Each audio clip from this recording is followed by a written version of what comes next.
breacher. V1 tube fed Nerf shotgun. Here's the other side of it.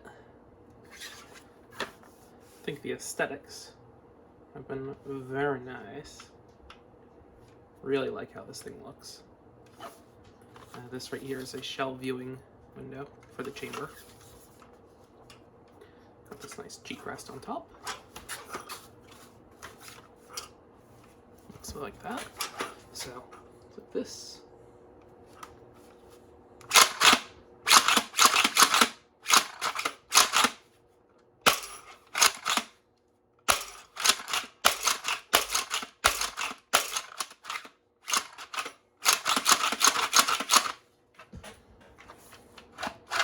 Going over the mechanics. Right now, this is the first prototype. I've already replaced some parts that I originally printed and improved them already. Originally, when I first printed this, didn't quite work. The lifter didn't work, the prime didn't go all the way back, stuff like that. Fixed those things, reprinted some parts, so this has some replaced parts on it. But I'm going to have to do another few cycles of replacing parts on this prototype in order to make it fully work. So right now, it mostly works, but it's not working enough to like use it in a game, if that makes sense. Like, it chambers, but it doesn't chamber all the time. The shell latches in here for the magazine work, but they don't work all the time. Stuff like that. So, getting these things to work all the way properly is probably going to require a second full prototype rather than replacing parts on this one, because the changes needed are a little bit more complex, and then at that point you're replacing like all of these parts here, so you might as well just print another hole blaster with this bit and this bit and the grip, you know.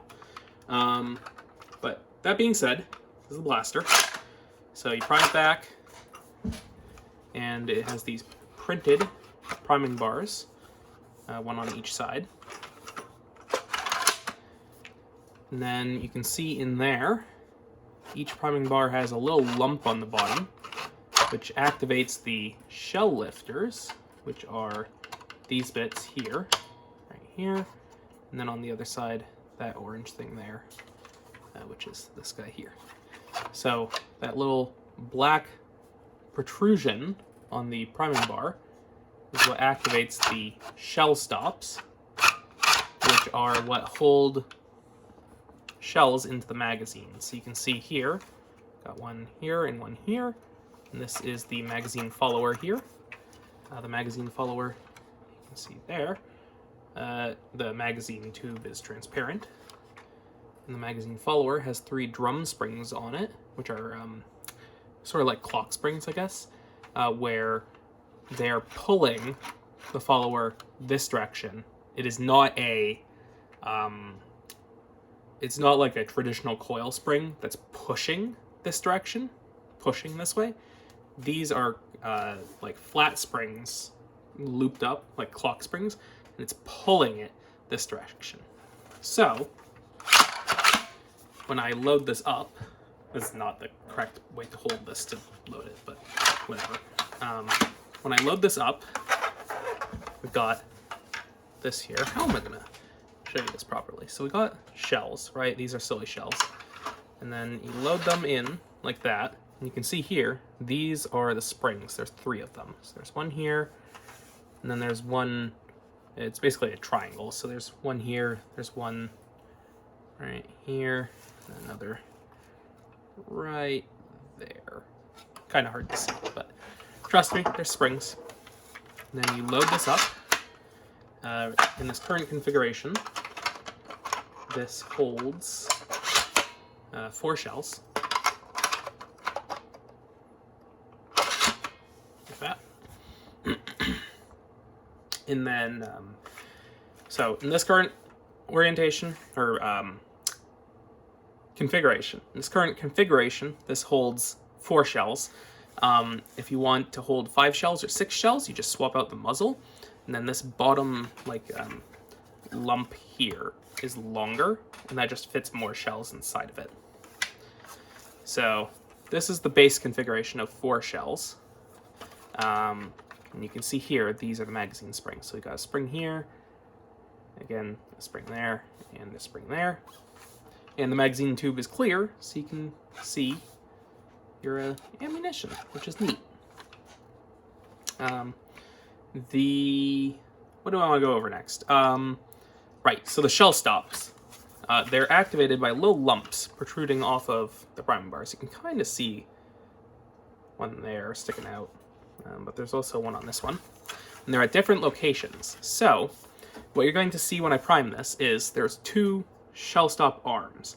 What you're going to see is one will go first and then the other one. And what that does is they're at slightly different lengths. So like, let's do that like this, right? So you trip the first one, like that, and then the shell moves back to the second one. And then when the second one trips, right, the shell comes back, and then the first one pops back into place to prevent the next shell from going through. Now, the problem with this first prototype is that's not always popping back into place quick enough to prevent the next shell from going through. So sometimes I'm getting double feeds from the magazine, where 2 shells are coming out when there should just be 1. So, that being said, this is what the thing looks like. So, prime this back. Yeah, that was double feed. So, 2 shells came out there. So let's take one out. And then when we close this up, it orients the shell up. And right now, the chamber does not have a correct shape to let the shell go in smoothly. Now, it did when I first printed this. However, that shape also caused the shell to like kind of wiggle a lot and like misalign in the chamber. So I made the chamber tighter as like a change for this first prototype, just to make it fireable, even if it doesn't chamber the shell correctly. So the chambering works, just doesn't work on this current version with the extra print that I added in there to tighten up the chamber. Hope that makes sense. So in order to make this actually function, just kind of need to lift that up a little bit and help it align with the new tighter chamber that I made, like that. Right? So there we go. Another issue with this first prototype is ejection is sort of iffy. The problem is I made a little bit of an oversight with the position of the lifter mechanism as opposed to where the ejector is, which is housed in this lump. This is the ejector housing.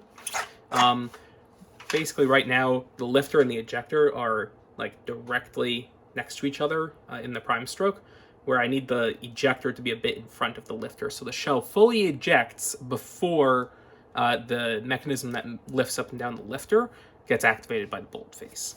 So I'm just going to need to make the little arm that's hidden inside this housing here just a little bit longer. Easy fix, but I haven't done that for this first prototype since printing this, because that would require reprinting this entire giant green piece and this entire giant green piece right here. So I'm not going to do, like, 8 hours of print time to fix a small little thing unless I have a bunch of other things to fix at the same time. So I'm waiting to fix that. So let's show ejection, and hopefully it works. I found that it works better if you prime it really fast. No. Okay.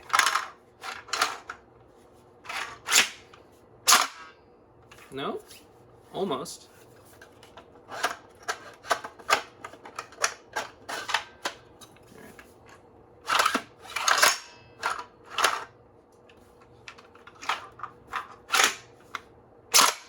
Nope. Okay. Doesn't want to eject right now on camera. Come on. I know you want to. Come on. Eject. I believe in you. And nope. Okay. It's not going to inject for us.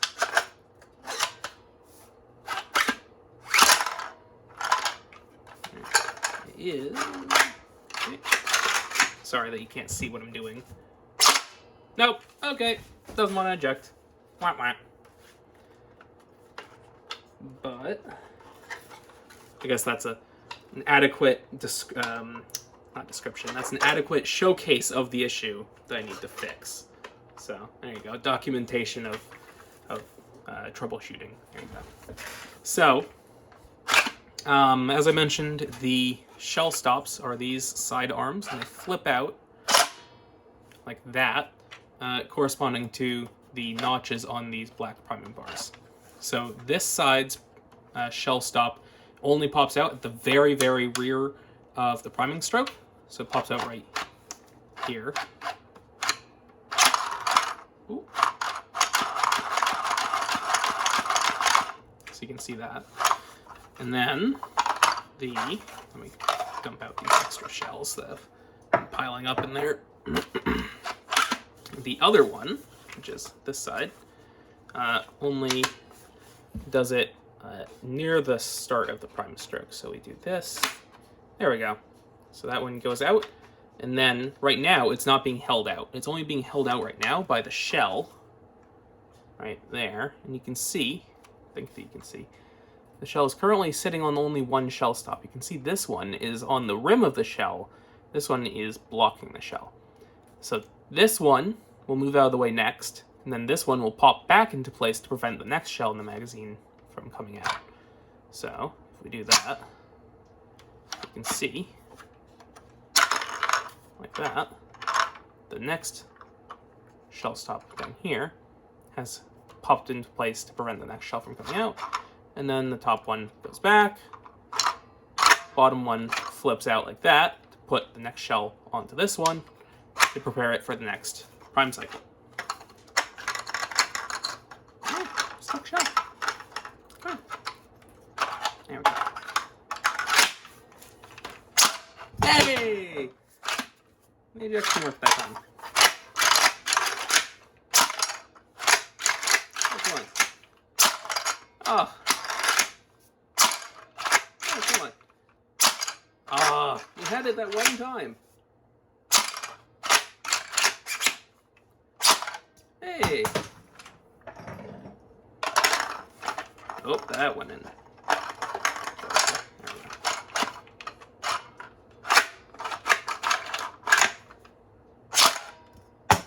Sort of.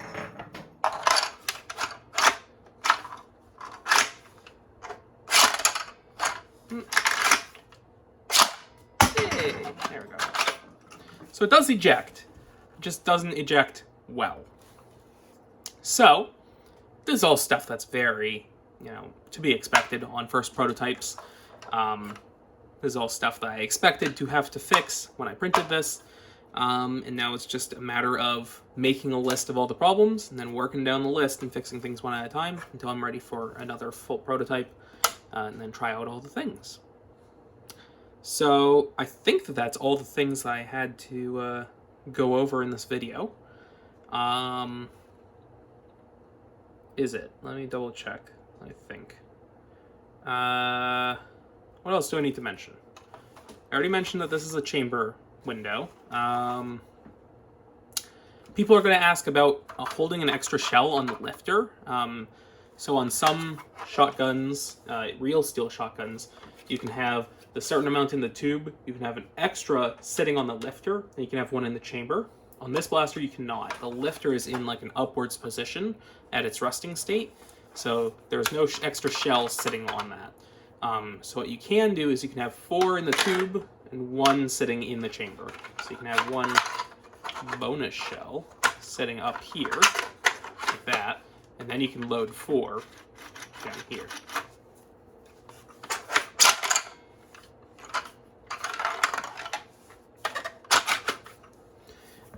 What else? This priming grip has ball bearings here, here, and then there's 2 in the corners, one up here and one up here. Those ride on this clear tube to make it nice and smooth prime. It's really nice prime.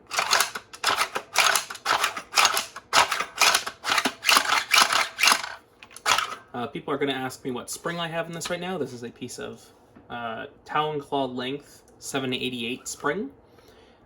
This blaster is compatible with Talon Claw springs and Lynx springs. So, got those. Or, Lynx and Long Shot springs. That's the Nerf Long Shot, not the X Shot Long Shot. So, springs that work in a Lynx work in this as well. I already mentioned the extra extendo muzzle to get extra, shell capacity. What else? This is a nice big buttstock. It's got some nice texturing on the back. Quite like how that came out. It's also got a slight curve to it. Very fancy. All these aesthetic lines across the blaster, like this angle is very nice. I really love how this thing came out aesthetically. It's really nice. I think that's everything I really needed to mention. Yeah, I think that's pretty much it. It's a blaster. Oh, I should also mention how the lifter works. It goes up and down like this. And then you can see it has this, oh my god, it has this here, right here, which is a roller. And then the bottom front of the bolt face, that cavity there that kind of looks like a mouth along the bottom, is like a sloped thing. So that pushes down on the lifter like that. And then the roller just rides along the bottom of the plunger tube like that.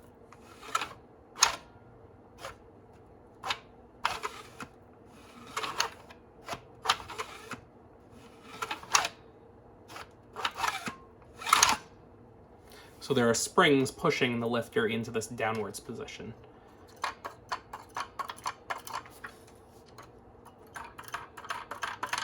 Like that.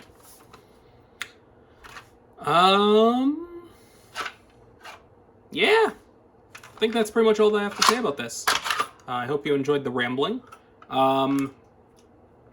YouTubery things. If you want to keep up to date on this project, I'll be posting updates on my YouTube channel here, so subscribe and all those things, ring bells. I don't YouTube good.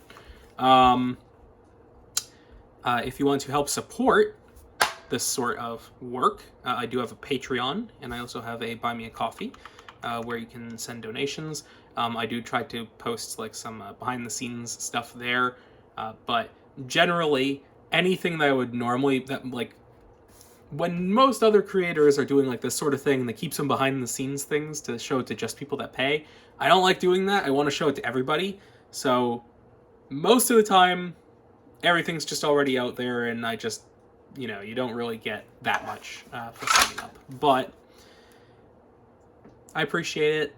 It goes towards funding projects like this, buying the components, spending the time to work on it, all that sort of stuff.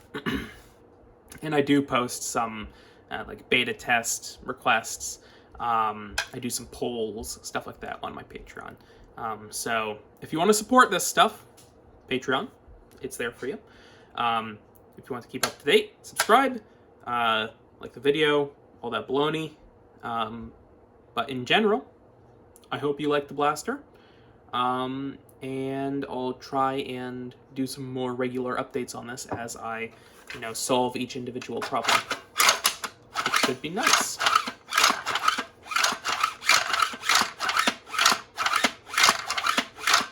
So satisfying. Any other announcements? I think I'm doing live streams soon. I don't know. I'll make a YouTube community post about that. Alright, I rambled for like almost 20 minutes. Thanks for spending your time here. I hope you enjoyed it. I'll post more about this later. Bye.